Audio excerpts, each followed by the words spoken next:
Akafalina ny orabananao zay manaraka ny télévision malagasy amin'ny takarivany fa 17 ny volana aprily 17 sy 2020 ity. Mikasika ny mandrafitra ny metotoetra ny antsika dia somary misy lazaina hoe front mandalo ato amin'ny faritra atsimon'ny nosy izay manalefaka dia manalefaka tokoa raha ny herin'ny alizay.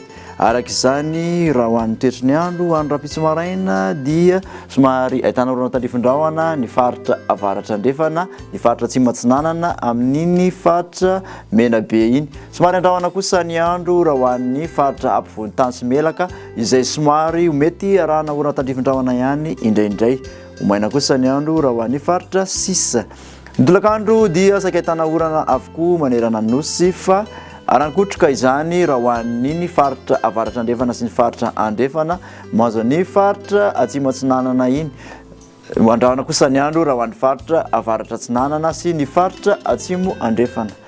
Ny maripana ambandrindra voavinavinina moa dia 12 degré Celsius any Vakinankaratra mandidina ny 19 ka hatramin'ny 17 arak'izany amin'ny faritra ampovoan-tany mihoatra ny 20 kosa ny morontsiraka rehetrarehetra.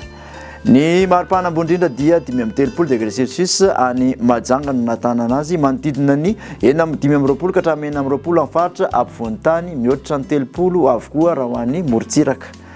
Raha mikasika an'ireo toetran'andro ho an'ny nosy manodidina ny Madagasikara indray dia somary ahitana orana tandrifindrahona any La Réunion sy Maurice, anao andro mitankiorana kosa i Seychelles sy Comores.